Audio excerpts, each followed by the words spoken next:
მოგესალმებით, ინტერნეტ ტელევიზია პატრიოტ TV-ზე დღეს წავიყვანთ გადაცემას მედლის ორი მხარე. Ჩვენი მთავარი თემა იქნება კიდევ საზღვრის გადმოწევა, ეს მცოცავი ოკუპაცია, ის რომ ნავთობსადენი მოყვა უკვე სეპარატისტების მხარეს და რეალურად ჩვენ ხედავთ რომ ის გამოსავალი და გამოსავალზე არ არის ისეთი სერიოზული მსჯელობა, როგორც ხელისუფლებაში, ასევე ოპოზიციაში და სამწუხაროდ ასევე საზოგადოებაში, მე ვფიქრობ, ძალიან არასერიოზული განცხადებები ასევე იყო BP-ის მხრიდან, British Petroleum-ის მხრიდან, რომელმაც თქვა, რომ შეცვლის მარშრუტს, ეს მარშრუტის შეცვლა ეს მაპატიეთ და ეს რეზინის შლანგი ხომ არ არის, რომ გადაიტან გადმოიტანო, ამას ქვეყანა შრომა ჭირდება და ეს არც ისე თუ მარტივი იქნება და თან არანაირი გარანტია არ არის იმისა, რომ შემდგომში კიდევ შესაძლებელი არ გახდება ეს მარშრუტი. რა უნდა მოხდეს, რა უნდა გაკეთდეს ამ საკითხებთან დაკავშირებით დღეს ჩვენ მოვიწვიეთ სამხედრო ექსპერტი გენერალ-მაიორი ბატონი ტრისტან წითელაშვილი, მასთან ვისაუბრებთ 1 საათის მანძილზე ზუსტად აი ამ თემებზე, რომ რა შეიძლება გაკეთდეს ქართული საზოგადოების მხრიდან, პირველ რიგში რა თქმა უნდა ხელისუფლების მხრიდან და მე ვფიქრობ, რომ პირველ რიგში ხელისუფლება პასუხისმგებელი ზუსტად იმაზე რაც მოხდა გუშინ უკვე აი აქ პრაქტიკულად ავტობანიდან სულ რამოდენიმე მეტრში ბატონ ტრისტან მოგესალმებით და თქვენი აზრით ავტობანიდან 400 მეტრში არის რეალურად საზღვარი. ხო ხვალ რო კიდე გადმოვიდეს 4-5 კაცი და ავტობანის ნაწილი დაიკავონ სახელმწიფოებრიობას შეწყვეტს ხო ჩვენი ქვეყანა რეალურად თუ რას იზამს? მოგესალმებით, მივესალმებით თქვენს ინტერნეტ ტელემაყურებლებს. მართლაც ბატონო არჩილი სამწუხაროდ და საგანგაშო ფაქტი მოხდა. სახელმწიფო რომელიც დღეს რაღაც ზოგად განცხადებებს აკეთებს სწორედ ამ ფაქტთან დაკავშირებით და არა სიღრმისეულად მსჯელობს და სიღრმისეულად ესე იგი რომ მოქმედებს იმისათვის რომ მსგავსი ფაქტები არ განმეორდეს, ისინი შემოიფარგლებიან რაღაც შეერბილებული განცხადებებით. ფაქტია რომ ეს ძალიან ცუდი რაღაც მოხდა და ეს ამას ჩვენ ვაღიარებთ უყველა რომ ესე იგი გადმოვიწია საზღვარი და არ უნდა გადმოწეულიყო, მაგრამ და ეს გასაგებია, ბუნებრივია და ხედავთ ყველა რომ დიდი ხანია რუსეთი ასეთ მსგავს ქმედებს ანხორციელებს, მაგრამ შენ ხელისუფლება, რომელი ხელისუფლებაც ხარ, ხალხის მიერ არჩეული, რომელი ხელისუფლებაც შენ დღეს მოქმედებ, შენი ერის მანდატით რა გარანტიები აქვს დღეს საქართველოს მაცხოვრებლებს, რომ მსგავსი ფაქტი, რომელი ფაქტის მოხდა რამოდენიმე დღის უკან, არ განმეორდეს და კიდევ თქვენ მართალი ბრძანეთ და აი ამ საზღვარმა თავი არ ამოყოს პირდაპირ ცენტრალურ მაგისტრატზე და არ გახლიჩოს ქვეყანა შუაზე.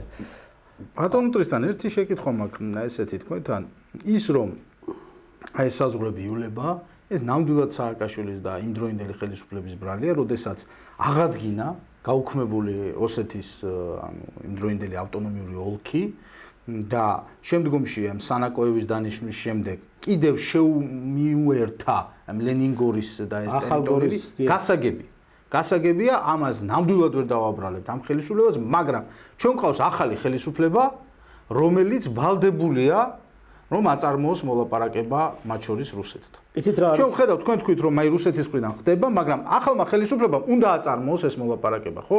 მოდი კარგად გავიხსენოთ ჩვენ. ჯერ კიდე 2014 წლის სოჩის ოლიმპიადამდე პუტინის რამდენი განცხადება იყო რუსეთის ბოლო-ბოლო ამხელა ქვეყნის პრეზიდენტის, რომ ჩამოვიდეთ, ვისაუბროთ, შევხვდეთ, ვისაუბროთ. ანუ იწვევდა ყოველთვის პირველ პირებს. კარგი იქ ახლა ბურჯანაძე რო ჩადის და კიდევ ერთხელ ვამბობ, მხოლოდ და მხოლოდ პოზიტივია.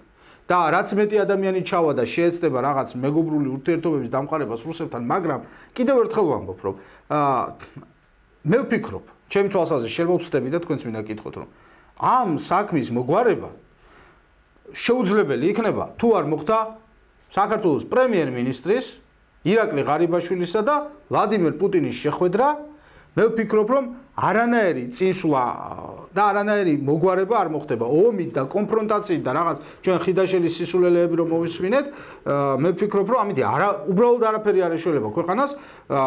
თქვენ სამხედრო ბრძანდებით და 45 მილიონიანი უკრაინა და ჩვენზე ნაკლები არმია ნამდვილად არ ყავს უკრაინას და არ შეიარაღება არ აქვს ჩვენზე ნაკლები ბოლოს და ბოლოს სამხედრო ქარხნები აქვს ვერაფერს ვერ უხერხებს აპალჩენიას და თვითონ უკრაინელები აღიარებენ რომ იქ რუსეთის არმია არ ბრძოლობს კი ეხმარება მაგრამ არ ბრძოლობს ხო და ოფიციალური განცხადება აი თქვენი აზრით რა უნდა მოხდეს რა სადამდე უნდა იყოს ესე რომ ესე იგი ჩვენ ანუ ხელისუფლება ვერ დგავს ამ ნაბიჯს გასაგები ახლა ბატონო არჩილ თქვენ მართალი ბრძანეთ კი იქ სხვადასხვა პოლიტიკური პარტიის ლიდერები ჩადიან და რომელი აქტიურობა უნდა იყოს ამასთან მიმართებაში და რაც უფრო ბევრი ესე იგი წარმომადგენლები ჩავა საქართველოსთან მით უფრო უკეთესია მაგრამ თავარი ის არის რომ სანამ ოფიციალურ დონეზე არ გადაწყვეტენ საკითხები და არა ის რაღაც აბაშიძე კარასიძის ფორმატი ბორჯომიდან აბეღლავის რაღაც საკითხები არ არის დავანებო თავი სიღრმისეულად დაიწყოთ საუბარი რა მოდით მარტივად თქვა სიღრმისეულად დაიწყოს აი ამ ფორმატმა მოქმედება იმასთან დაკავშირებით რომ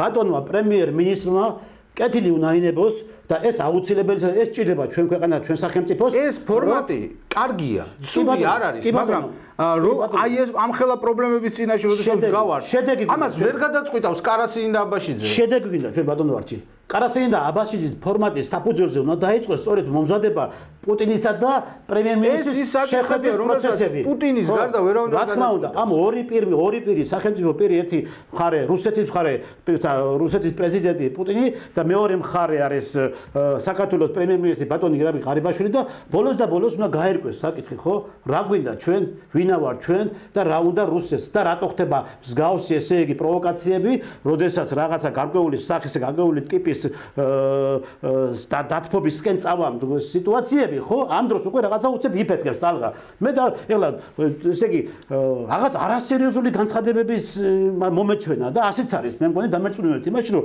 ჩვენო მილსადეს გადმოვწევთ აკეთო რას გადმოვწევთ მილსადეს მიწაწაკართვა მილსადენი სადაც გინდა ეგ წაიღე და წამოვიგე და გადადგე გადმოდგე მიწებს გართევენ აგერ მოდიან და ცხვირწინ უკვე მე დარწმუნებული ვარ იმაში თუ ასე გაგძელდა და თუ ასე განვითარდა მოვლენები როგორც დღეს მიმდინარეობს ეს კი ბატონო ეს დაიწყო საათში და შეგეკითხოთ როგორც სამხედრო დღეს ეს ყველაფერი როგორც სამხედრო გენერალი ექსპერტი ყველა პრაქტიკულად ამ საომარ მოქმედებებში იღებდით მონაწილეობას ხო აი ჯარი გვყავს გვეუბნებიან აი ნატო სტანდარტით გაწვრთნილი ომზე არ ვამბობ ომზე არ არის საუბარი ხო როდესაც აი ეს მოხდა 2008 შემდეგ 9 შემდეგ ჩვენ ბოლო ხო შეგვეძლო ამ ტერიტორიაზე ჩვენი ჯარისკაცები გაგველაგებინა სამხედრო შეიარაღებული ძალები რომ აღარ გადმოვიდოდნენ ხო ამას მაინც რატო არ ვაკეთებ ჩვენ გქონდა ძალიან კარგი ესე იგი თავიდან სანამ 2008 წლის საბრძოლო მოქმედებები განახლებოდა ძალიან კარგ პოზიციებზე ვიდექით და ვიყავით იმ მდგომარეობაში რომ თითქმის ჩვენ სამაჩაბლოს ტერიტორიის 90%-ს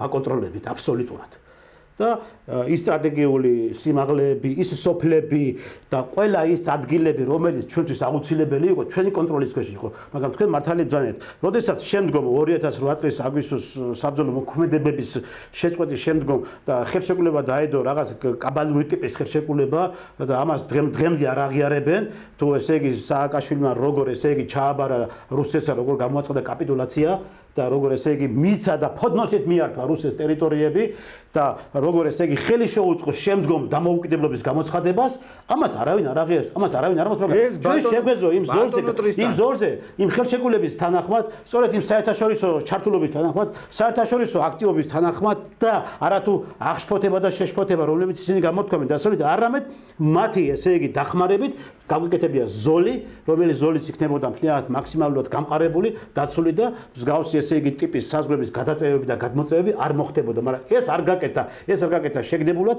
რადგან დღეს კიდევ ვიღაცას სჭირდება მსგავსი პროვოკაციები საქართველოში და ვიღაცას სჭირდება და ვიღაცას ხელსაყრელია ყველაფერი ის, რაც დღეს ხდება ჩვენ ქვეყანაში, აი პოლიტიკური დესტაბილიზაციის კუთხით და მიზნით და დღეს ის რაც უკმაყოფილება დღეს საზოგადოებაში ხდება, სწორედ ეს არის დადგმული სცენარი. საზოგადოების აზრის შექმნა, ეს ხელისუფლება უნდა დაინახოს, რომ ყველაფერი დღეს რაც ხდება, ხალხი, რომელიც იყო მართლაც დღევანდელი ხელისუფლების მომხრე და მართლაც რომ ესე იგი 90 პირდაპირ რეალურად 99%-მა დაუჭირდა ხელისუფლებას, ხო? ხარი. მაგრამ მოდი ვთქვა, სპეცსამსახურები მუშაობენ იმასთან დაკავშირებით, რომ ეს ხალხის აზრის შეცვალონ და როგორმე დაუპირისპირდა ამ ხელისუფლებამ ეს ხელისუფლება უნდა მიხვდეს ამას რომ ეს ყველაფერი შეგნებულად კეთდება და ამიტომ არის რომ ხელისუფლებამ უნდა ესე იგი და პრემიერმა პირდაპირ უნდა გადადგას და უნდა მოხდეს აუცილებლად შეხვედრა სანამ შეხვედრა არ მოხდება რუსეთის პირველ პირებთან და სანამ ესე იგი აბსოლუტურად არ გაერკვევა ერთმანეთში თუ რა გვინდა და რა უნდა მათ მანამდე ჩვენ ყოველთვის ვიქნებით მსგავსი პროვოკაციების ბოლოდინში და მეწვენეთ იმაში რომ მათ თქვენ ძანეთ რომ შეიძლება შესაძლებელია უმოკლეს ხანში კიდევ რაღაც პროვოკაცია მოხდეს და ცენტრალური მაგისტრალი გადაიკეტოს და საქართველოს გაიყოს შუაზე და აქედან გამომდინარე კონტროლი დაკარგოს ძალიანად დასავლეთ საქართველოს და ქართლზე დღევანდელ ხელისუფლებამ თუ დროულად და თუ თავის დროზე არ გადაედგა ნაბიჯები სწორედ აი ამ საზღვრების კატასტროფული მდგომარეობა შეიძლება მოხდეს არა და ამის გადაკეთებას უნდა 15 წუთი უკვე არის უკვე მოხდა უკვე ყველაფერი არაფერი აბსოლუტურად ყველაფერს აკონტროლებს დღეს თავიდან ბოლომდე აკონტროლებს დღეს ესე იგი ის ბლოკსაგუშაგუები რომლებიც იქ არის განლაგებული ძალიან ცენტრალურ მაგისტრალურ გზას როდესაც უნდა მაშინ განახორციელოს მოქმედებას და რა დროსაც უნდა აი მაშინ ესე იგი იმოქმედებს იმ მიმართულებით რა მიმართულებად მათთვის სამხედრო თვალსაზრისით სტრატეგიული მნიშვნელობის არის როცა უნდა მე ვიმეორებ კიდევ მე როგორც სამხედრო სპეციალისტი ვაფრთხილებ დღევანდელ ხელისუფლებას ძალიან საგანგაშო მდგომარეობა ჩვენ ნუ შემოვიფარგლებით და ნუ ვიტყვით იმას რომ ეს არაფერი არ მომხდარა ნუ ახლა მე თავდაცვის მინისტრიდან მიკვირს ესეთი განცხადება თავდაცვის მინისტრი ამბობს რომ ნუ ეს საგანგაშო არაფერი როგორ საგანგაშო კი არ არის და ეს უკვე მთელი სოფლიო უნდა დადგეს ფეხს ამასთან დაკავშირებით მე რატომ დღეს არ არის საერთაშორისო ჩართულობა რატომ დღეს საერთაშორისო ჩართულობა არ ამბობს იმას რომ აი ეს ფაქტი რომელიც მოხდა და რატო არ ერევიან პიროვნულად ამ საკითხებში თუ ისინი მართლა ჩვენი მხარდაჭერები არიან თუ იმათ მართლა უნდა და საქართველოს ტერიტორიული მთლიანობა. მე როგორც სამხედრო ექსპერტს, ჩვენ ვხედავთ, რომ ესე იგი ამ ტერიტორიაზე რაღაცა დაძაბვა სიტუაციის შეიძლება ამერიკელებსაც აწყობდეთ. ხო არ არის ეს ყველაფერი იმისკენ მიმართული, ღმერთმა დაგვიფაროს, მაგრამ კიდევ რო განახდეს რაღაც საბრძოლო მოქმედებები და საქართველოს ჩათრეული იქნა სამ საბრძოლო მოქმედებებში. მე საქართველოს უკვე დიდი ხანია ჩათრეული არის აი ამ წუმბეში. აშიძაც ჩვენ არა გასაგებია მე ვამბობ აშიძაც დღეს ჩვენ ვიმყოფებით მაგრამ საქმე იმაში არის რომ ახლა დასავლეთის პირდაპირ პოლიტიკა რომელი პოლიტიკას მოქმედებს თუნდაც ჩვენს ტერიტორიაზე თუნდაც უკრაინის ტერიტორიაზე ხედავთ რომ რა შედეგებია და რა მდგომარეობაშია და დღეს ავიღოთ აგერ უკრაინა ფაქტიურად უკვე არათუ ესე იგი იქ ორი ძალა უკვე ერთმანეთს ებრძვის აპალჩენცები და უკრაინის არამედ უკვე თვითონ ხელისუფლებაში დაიყვნენ უკვე და ხელისუფლებაში დაუპირისპირდნენ ერთმანეთს და ხელისუფლებაში დაიწყო უკვე იარაღით დაპირისპირება და არა პოლიტიკური მიმართულებით არ არის გამორიცხული და მე არ გამორიცხა იმას რომ რაღაც გარკვეული სახის დესტაბილიზაცია ფონი და შემდეგ სიღრმისეულად დასავლეთმა არ გააღვიძოს და არ გააცოცხლოს ეს კონფლიქტი, რომელიც კონფლიქტი დღეს დროებით მიძინებული არის ჩვენს ტერიტორიებზე რუსეთის საწინააღმდეგოდ. ასევე ესეთი რამ აი მე ვფიქრობ რომ ჩვენ უნდა გავითვალისწინოთ რა იგივე კურილის კუნძულებთან და იაპონიის და რუსეთის მაგალითი ხო 3 წელია უკვე აღარ ეძახა ოკუპანტს რუსეთს ეს იაპონია ყველანაირ ფორმატში ჯდება და ელაპარაკება და რამხელა მიღწევაა რომ სულ რამოდენიმე კვირას უკან პუტინმა გააკეთა ასეთი განცხადება რომ ის მზად არის დაჯდეს იაპონელებთან და ამ კუნძულებთან მიმართებით ეს საკმაოდ ფართო დიალოგი გამართოს და ძალიან ბევრ დათმობაზე წავიდეს ხო ანუ თუ ამხელა ქვეყანა კიდევ ერთხელ ვამბობ ესაუბრება მიუხედავად იმისა რომ ყველა მიცის რომ კურილის კუნძულები ეს არის იაპონიის რა თქმა უნდა ტერიტორია ხო ყველა მიცის ხო ჩინეთი რომელმაც იცის რომ იქ რაღაცა აქვს რუსეთს წაღებული ესაუბრება იქ შეყავს ფირმები ხე-ტყეს ჭრის ხო ლაპარაკობს ტაივანის მაგალითი საბერძნეთის და თურქეთის მაგალითი ვერ გავიგე ესე იგი ჩვენ რატომ აი თან ვატყობთ რომ არანაირი სხვა ალტერნატიული გზა ჩვენ არ აქვს და რა არის იცით ხშირად საუბრობ აი არა ვიღაცა მივა დღეს და ჟურნალისტები და იქ რაღაცა ბანერი გააკრეს და ამას აძრობენ ეს ხო არ უშველის ჩვენ ხო ვიცით რომ იქ რო ავტომატიანი კაცი გადმოვა ამ ჟურნალისტებს და იქ ხალხს ვერ ესე იგი რო გამოიგაიქცევა სულ ყველა ხო ვერ გაასწრებს ვერავინ რა ამ ხალხს და რა არის იცით რომ ამ პოპულიზმს ჯობია რომ ხანახან თავი მოვიდრიკოთ რა თავი მოვიდრიკოთ და თუ საჭიროა ის ოკუპანტია თუ მტერია თუ ვინც არის მოდი ესე ვთქვათ რა ჩვენი ქვეყნის და ჩვენი ხალხის საკეთილდღეოდ რიგ შემთხვევაში ბევრ კომპრომისზეც უნდა წავიდეთ და ცოტა არ იყოს და აღარ არის აქ იმ თავმოყარეობაზე ლაპარაკი რა. ისა ბატონო როცა ქვეყნის ბედი წყდება თავმოყარეობაზე არ არის, თორე ესე რო ეფიქრა ჩვენ წინაპრებს, და თავის წინ თავმოყარეობა დაეყენებინათ, ჩვენ დღემდე სახელმწიფოებრიობას ვერ მოვიტანდით. ხან მონღოლები მოგვიღებდნენ, ბოლოს არაბები მოგვიღებდნენ, ან ოსმალეთი მოგვიღებდა, ან სპარსეთი მოგვიღებდა. ვიზე ნაკლები იყო თეიმურაზე, ვიზე ნაკლები იყო მართლა ერეკლე, არჩილი, კაცო, ლუარსაბი, ვიზე ნაკლები წმინდანები ყავდა, კაცო, ეახლებოდნენ იქ ხანებს და შაჰაბასებს და კიდე ამ სულთნებს და მებს ისეთ წერილებს წერდნენ, რომ სასწაულს ხო? ლიქნელურ შემთხვევაში რატო? იმიტომ თავის ქვეყანა გადაერჩინა და თავსდებდნენ და ეხლა რა არის იცით რომ რაღაცა ცოტა უნდა ჩვენ გადავხედოთ ამ სიტუაციას, თორე ასე ჩვენ ესე ჯიქური რქების მიწოლით მაპატიეთ ახლა პირდაპირ ეთერში ვამბობ ჩვენ მართალს ამბობ თქვენ აგერ შუაზე გაიყოფა და სახელმწიფოს დავკარგავთ რა ბოლო-ბოლო. ისეთ რა არის, როდესაც სახელმწიფოებრივი ინტერესებზია საუბარი, როდესაც ქვეყნის ინტერესებზია საუბარი, ხო? რაღაც დოზით, რაღაც სახით ჩვენ რაღაცები თვალი უნდა დავხუჭოთ, იცით? რადგან ეს ქვეყანას სჭირდება, სახელმწიფოს სჭირდება. ნუ ხა რაც შეეხება იმას, რომ გასაგებია კაცო, ყველამ ვიცით და ეს ამას ახლა ეს აღარ გვინდა ჩვენ ამდენი პოპულისტური განცხადებები, რომ ოკუპანტი გასაგებია, კი ბატონო, კი ტერიტორიის 20% არის ოკუპირებული, მაგრამ ეხლა ვეძებოთ გამოსავალი, ხო ჩვენ გამოსავალ ჩვენ ესე იგი ძალისმიერი მეთოდებით ვერ ვიპოვეთ. ამა მე ვერ ეს შემთხვევა მე როგორც სამხედრო სპეციალისტი გეუბნებით კიდევ რომ ჩვენ თუ იარაღის ჟღარუნდით, ჩვენ თუ ესეთი რაღაც ლანძღვა გინებით, ჩვენ ისე და კვალ გავაგზავნეთ ის რიტორიკა სააკაშვილის დროს მიმდინარეობდა, ჩვენ ვარეს შედეგს მივიღებთ. ამიტომ მე ვინდა ამ პოლიტიკოსებს მიმართო დღეს სერიოზული ესე იგი დაპირისპირება არის უკრაინასა და რუსეთს შორის, ხო? მაგრამ დიპლომატიური ურთიერთობა არ გაუწყვეტია და დიპლომატიური ურთიერთობის ხარჯზე ფონზე რაღაც გარკვეული სახის პოლიტიკური ბალანსი მიმდინარეობს, ხო? ამერიკელი გენერალი გამოვიდა 4-5 გენერალი ერთი კვირის უკან და პიტაპი თქვა რუსეთი ჩვენი პოტენციალური მტერი არისო.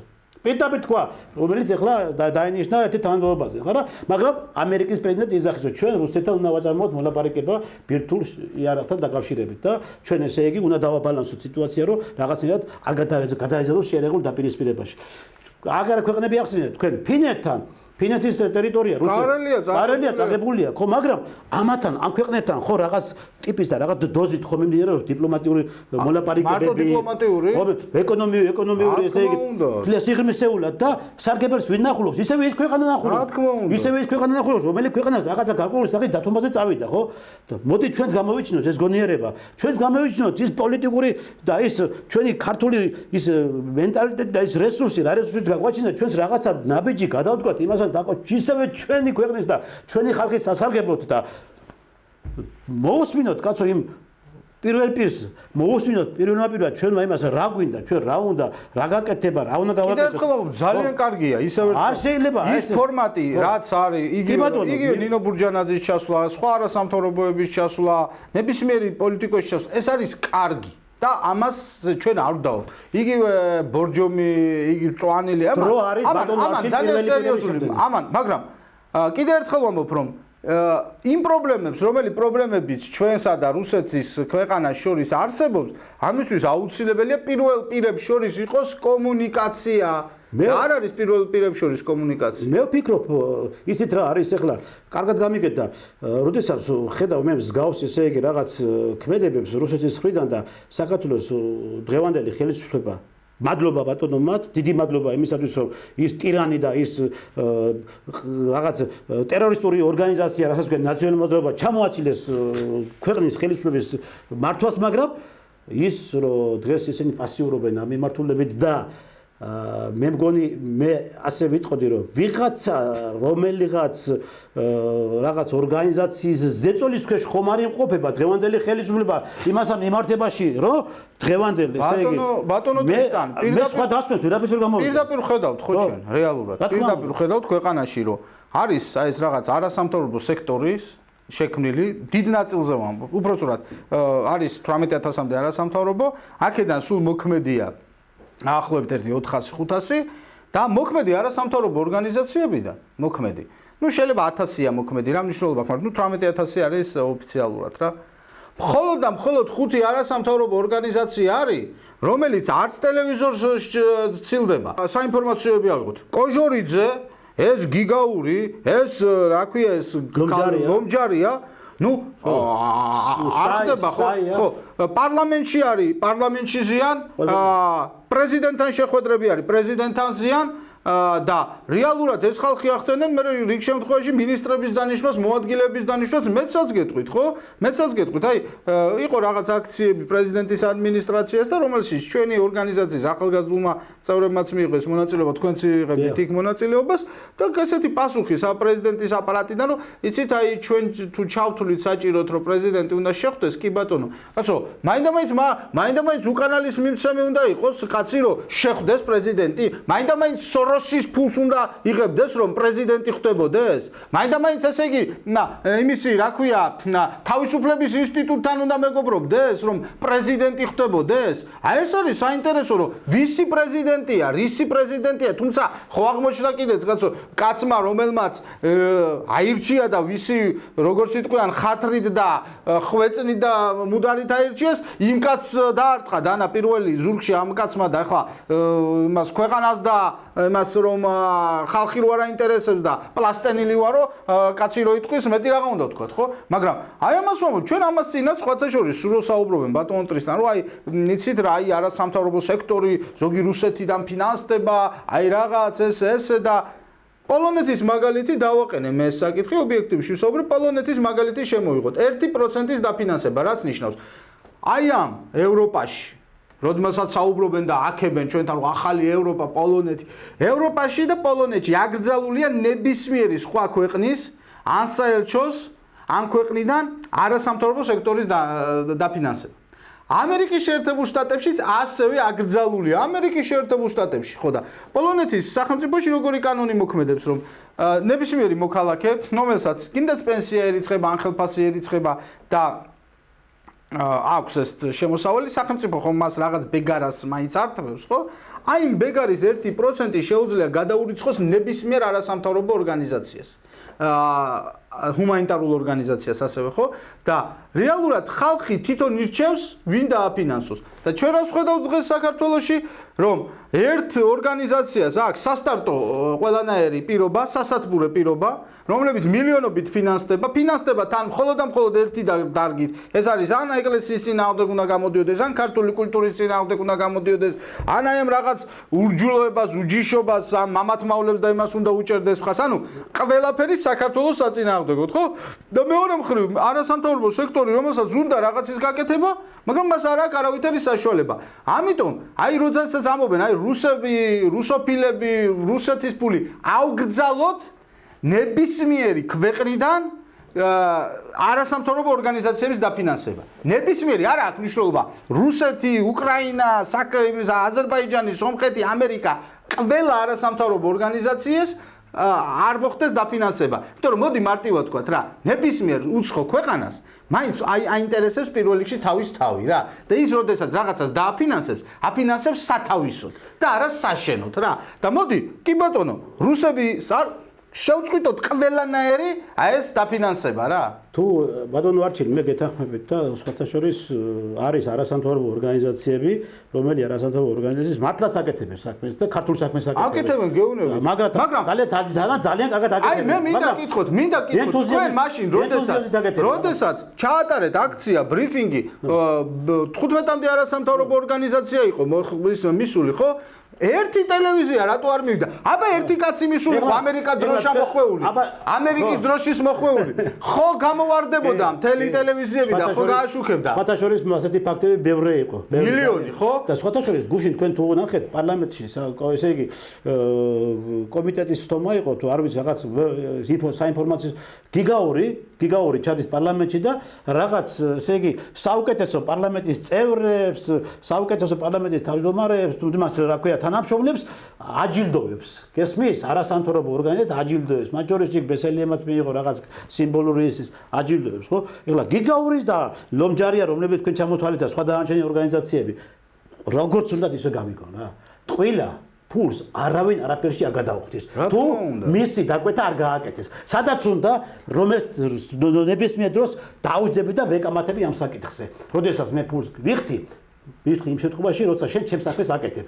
და აქედან გამომდინარე, ის თანხები, ის ფინანსები, რომელი ფინანსების მოდის დღეს და ფინანსებია მსგავსი არასამთავრობო ორგანიზაციები, ეს არის სწორედ ის კონტროლებადი თანხები სპეცსამსახურების მიერ, რომელიც სპეცსამსახურების პირდაპირ მიზანმიმართულად საქართველოს სპეცსამსახურები რო აკონტროლებდნენ, ამაში ცუდი არაფერი არ არის. ამიტომ არის, არა, მე უცხო ქვეყანაზეა და ცერეუზეა საუბარი. უცხო სპეცსამსახურებზე მაქვს საუბარი. ამიტომ არის ის დაფინანსებები, ჩვენ ასე სიტყვიერი და ზეპირი განცხადებებით ამას ვერ ავგზავნებთ. სახელმწიფოს ნება უნდა იყოს პოლიტიკური ნება, უნდა იყოს კანონი მიღებული ამასთან დაკავშირებით, უცხო ქვეყნიდან შემოსული თანხები, რომელიც თანხებითაც ფინანსდება არასამთავრობო ორგანიზაცია, ეს უნდა აიგრძალოს. ეს კანონის დონეზე უნდა იყოს ეს შემუშავებული და არა რაღაცა განკარგულებების და ბრძანებულებების სამაზე. და კეთილი უნდა ინებოს იმ არასამთავრობოებმა, როგორც ჩვენ დანარჩენი სხვა არასამთავრობო ორგანიზაციები, ჩვენი აი ესეთი ენთუზიაზმით, ჩვენი მონდომებით და ჩვენი ესე იგი ძალისმიერი მეთოდებით და ჩვენი ძალისხმევით ვაკეთეთ და ვახერხებთ რაღაცა ქართული საქმის კეთებას, აკეთოთ ისე და აბა მე ვნახოთ როგორ გაძლევენ ისინი, როგორ ესე იგი გაიტანდნენ თავს ისინი და როგორ იფარფაშებენ ისინი ნაირ-ნაირი მანქანებით და ყოველ წუთს და ყოველ წამს როგორ იქნებიან ფუფუნებაში. მე ნახონ და მე გამოცადო ნათმა ის გაჭირებული ცხოვრება, რომელიც გაჭირებული ცხოვრების ფონზეც ჩვენ დღეს ვახერხეთ და ბრძოლობთ და ვაკეთებთ ქართულ საქმეს. აი ამაზე მაგრამ კიდევ იმეორებ და მე თქვენ გეთანხმებით, სწორედ ის თანხები, რომელიც თანხებიც მათ ჩამოდის, ეს თანხებია პირდაპირ ანტისახელმწიფოებრივი მოქმედებებისათვის, სადაც ესე იგი პირდაპირ ქვეყანას ჩაცენ ზურგში მახვილი და ქართული სულიერება, ქართული ესე იგი სინდისი, ნამუსი და ღირსება დამარხონ ბოლომდე. და ამას აკეთებენ ისინი და ამაზე მოვადრო და პასუხს აგებენ. სხვათა შორის დადგება ეს რომ ძალიან მალე და დადგება ის ძროს რომ ქართული ხალხი მიხვდება იმას რომ რაღაცა აი ამ მსგავს არასამთავრობოებს და მსგავს სპეცსამსახურებს მიიყავს ეს ქვეყანა ჯოჯოხეთისაკენ და გაახელენ თვალებს და როგორც ეს მოხდა 2012 წელს და სანამ მართლა ცოცხები არ გაუკეთეს და სანამ მართლა რაღაცა არ მოხდა სასწაული, მანამდე ხელის კი არ გაანზრიეს და მე მივხვდი რომ თუნდაც სააკაშვილი ყოფილა ვიღაცა დიქტატორი და ვიღაცა მონსტრი და ვიღაცა მკვლელი და უბედური. მანამდე ამას ვერ ხედავდა ეს ხალხი და ეს რაღაცა უნდა მოხდეს მსგავსი რაღაცა, რომ დაინახოს ამ ხალხმა რომ ეს ხალხი, ეს ორგანიზაციები, რომელი ორგანიზაციები მიზანმიმართულად მოქმედებენ ჩვენ ქვეყნის წინააღმდეგ, ამათ უნდა რაღაცნაირად დაუპირისპირდეს საზოგადოება და საზოგადოება თქვას თავის სიტყვა მე არა ვარ ის ადამიანი რომ დაუშვათ ქვეყანაში მესამე სექტორმა შეიზღუდოს და აიგზავნოს არა თუ კი ეს ქართულია და ეროვნული არის პირიქით უნდა გაძლიერდეს ექსპერტები გეტყვით მივცეთ თავისუფლება მაგრამ ქართულმა საზოგადოებამ გადაწყვიტოს რა იცით როგორ ეხლა საქართველოში სადაც 99% ქართულ სიწმინდეებს ეკლესიას ყველაფერს პატივისცემს და ამ დროს ვიღაცას ფულს უგზავნიან იმიტომ რომ ამას ებრძოლოს მე ვფიქრობ რომ ეს არის დანაშაულია და გამოძიება ჭირდება ამას და ჩვენი სპეცსამსახურები მართლაც ამაზე უნდა მუშაობდნენ რა რეალურად უნდა მუშაობდნენ და მე უკვე ესე იგი მიკვირს და ძალიან გაოცებული ვარ რომ რა ხდება ეს საერთოდ როგორ რატომ არის ასეთი რამ და საზოგადოება ვფიქრობ ხმა უნდა ამოიღოს ამაზე ყველაფერზე რა საზოგადოება უნდა გამოვიდეს ჩვენ გასაგებია არავინ იმას არ უარყოფს რომ ბიძინა ივანიშვილმა მართლაც ეს მონსტრი მოაშორა ქვეყანაში არის თავისუფალი გარემო შეიძლება პოლიტიკური აქტიურობა ამიტომ ბევრ რამეზე აუცილებელია უკვე საზოგადოების აქტიურობა დღეს იმის საშუალება არის რომ საზოგადოებამ იაქტიუროს საზოგადოება გამოვიდეს საზოგადოებამ თავისი პოზიცია ადგენს და რეალურად დააფიქსიროს რა აი ღმერთი წყალობით ბატონო არჩილ დღევანდელი ხელისუფლების დამსახურება არის ის რომ მართლაც შეუძლია საზოგადოებას თავისი პოზიცია გამოთქვას არ არის ის ზეწოლები და ის მოსმენები და ის დევნები და ის ოჯახებში შევარდნები და ესენი ხო რაც სააკაშვილის ხელისუფლება დღეს ნებისმიერ ადამიანს შეუძლია თავისი პოზიცია დააფიქსიროს საბერძნეთის მაგალითია ავიღოთ ხალხმა თქვა ხალხმა გადაწყვიტა და ხალხმა ესე იგი პირდაპირ თავის ქვეყნის ინტერესებიდან გამომდინარე ესე იგი გადადგა ნაბიჯი და კიდევაც გააკეთა და აი ვენაცვალე მაგათ სულში რა თქმა უნდა აი ვენაცვალე სულში ესე იგი ზუსტ სულ ევროპა დააჩოქა რამდენჯერ სულ ამ თემაზე ვლაპარაკობდი ერთადერთი ქვეყანა ევროპაში რომელიც ევროკავშირის წევრიცაა, ნატოს წევრიცაა, არც კანონი დისკრიმინაციის შესახებ აქვს მიღებული, არც პასპორტიდან აქვს ამოღებული ისა სიტყვა ბერძენი და ეთნიკურად წეუწერია ყველა ბერძენს ბერძენი. აღსარებლობა აქვს ყველას ჩაწერილი.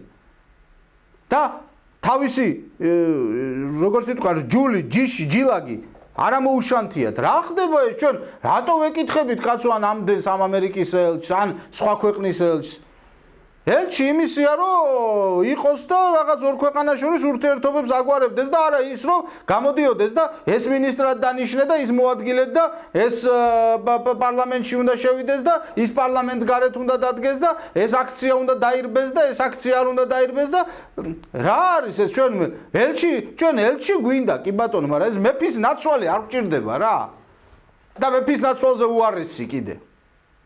ელჩები ჩვენ გვჭირდება ისეთი ელჩები, რომელიც ელჩების ქვეყნებს შორის დააბალანსებენ პოლიტიკურ ურთიერთობებს, გააზიარებენ ეკონომიურ და სხვა დანარჩენ, ესე იგი, ქვეყნის საკეთილდღეო ქმედებებს. ხო, და არა ის, რომ ელჩმა პირდაპირ მითითება მოგცეს და ელჩის მე ახლა პირდაპირ ვიტყვი როგორც სამხედრო კაცი, ამერიკის ელჩის გარეშე თავდაცვის სამინისტროში 20 თაუს ვერ დანიშნა. წარმოიდგინე შენ 20 თაუს ვერ დანიშნა, ნუ ახლა რაღაცია საუბარი აქვს და რა უკვე დამოუკიდებლობაზეა საუბარი. ეს არ არის, ეს ნუ ატყუილებენ ხალხს. ნუ ესე იგი თვალში აყრიან ნაცარ. ჩვენ ესე იგი თავდაცვის სამინისტრო კი ჩვენ გვაქვს რაღაც ქვედანაყოფი, რომელსაც ხელმძღვანელობს პენტაგონის რომელიღაცა გენერალი რა. არა, ანუ პენტაგონის პრაპორშიკი. გენერალი. პენტაგონის პრაპორშიკის დონეზეც არ არის ესენი. აი რა დღეს თავდაცვის სამინისტროში მე ყველაზე არ ვამბობ, არის გენერალიტეტი იქ, რომელსაც მე უაღრესად პატივს ვცემ, არის ის სხვა დანარჩენი მაღალი ჩინის მატარებელი ოფიცრები, რომელსაც უაღრესად პატივს ვცემ, მაგრამ არიან ოფიცერთა შემადგენლობა, რომელიც პირდაპირ ებრძვის თავდაცვის სამინისტროში იმ ოფიცერთა კონტინგენტს, ახალგაზრდა ოფიცერთა კონტინგენტს, რომელიც კონტინგენტის არ უნდა გაიზარდოს და არ უნდა მოხდეს ზრდა ოფიცრის და არ უნდა მოხდეს თავდაცვის სამინისტროს ბრძოლის უნაროვნობის ამაღლება. ამაზე მე გვარდასახელებიც მაქვს, რა თქვა მე ამ მაღალი თანამდებობის პირების და არაერთი ესე იგი სიები მაქვს გადაწოდებული როგორც წინა თავდაცვის მინისტრზე, სხვა დანარჩენ კიდევ შესაბამის უწყებებზე, მაგრამ ნუ როგორც ჩანს მათი ვერაფერი ვერ გააკეთეს, იმიტომ რომ იქ არის ამერიკის ელჩი და ამერიკის ელჩი რასაც იტყვის, ისე გაკეთება ყველაფერი. და ეს არის ცუდი. მანამ სანამ ელჩები თქვენ მართალი ბრძანეთ, სანამ სხვა ქვეყნის უსულყნის სპეცსამსახურები დღეს ბოგინებენ ამ ქვეყანაში ექსპერტების სახით, რომელი ექსპერტები ძალიან ბევრი მოგვევლინა ახლა ჩვენ ნაციონალური მოძრაობის ყოფილი მინისტრები, ყოფილი ესე იგი დეპარტამენტის ხელმძღვანელები და ის არასამთავრობო ორგანიზაციები, რომლებიც ფინანსდებიან სხვა ქვეყნის უსულყნის სპეცსამსახურის ფულებით, თანხებით ამ ქვეყანაში არასდროს არ დალაგდება და არასდროს არ წარიმართება პოლიტიკური სიტუაცია ისე, როგორც ჩვენ ქართულ ხალხს ჭირდება.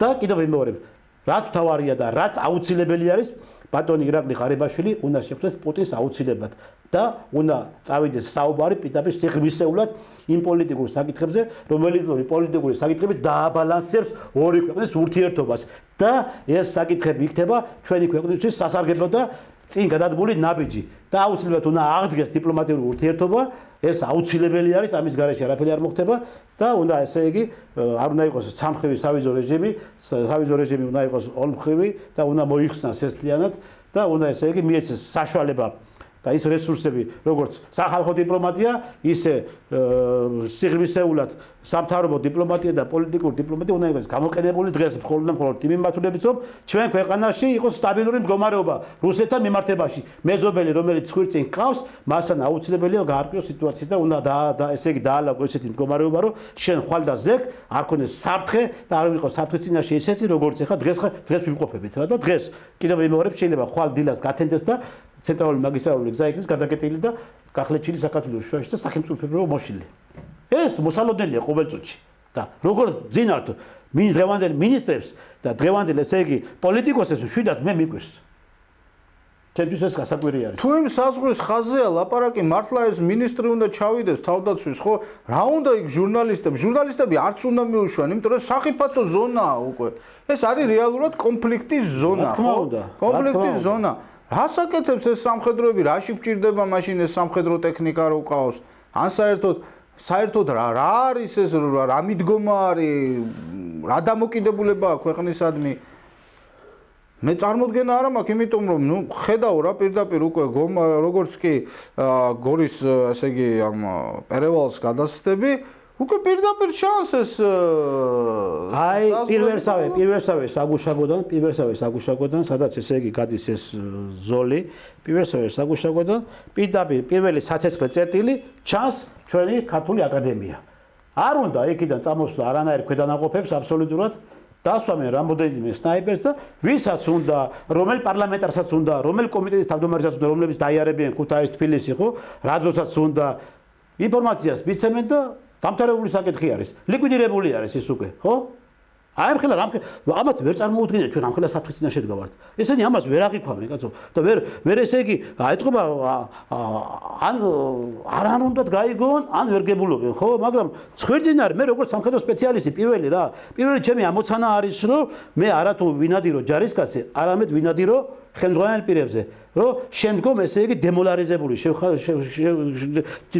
ესე იგი უმართავი შევქნა ქვედანაყოფი ხო იგივე არის ეხლა როცა უნდა არ უნდა არაკეთებენ თუ არა თუ უნდათ გააკეთებენ და ნებისმიერი პოლიტიკური ფიგურა რომელიც დღეს რაღაც მნიშვნელოვანი ესე იგი საკვანძო პოსტი არის და ის მართავს ქვეყნის პოლიტიკურ სიტუაციას ნებისმიერ დროს როცა გაივლის იმ გზაზე პირველ მეორე გზაზე გადმოსვლა არ უნდა იქვე ადგილიდან საგუშაგოდან პირველ ბლოკ საგუშაგოდან შეუძლია განახორციელოს ბატონ ტრისტან აი ჩვენი რეალურად საეთერო დრო იწურება და აი შემაჯამებლად თქვენ რომ ისაუბროთ და ბოლოდ გითხრათ რომ აი რას მიმართავდით ხელისუფლებას საქართველოს საზოგადოებას აი სასწრაფო ზომებში რას ხედავთ თქვენ რა უნდა მოვიმოქმედოთ ახლა რომ უბრალოდ მართლა ის შუაზე არ გაიხლიჩოს საქართველოს და არ აღმოჩნდეს მართლაც იზოლაციაში დასავლეთი და აღმოსავლეთი. ცით რა მე ხელისუფლებას მე ყველა იმ არასამთავრობო ორგანიზაციას მე ყველა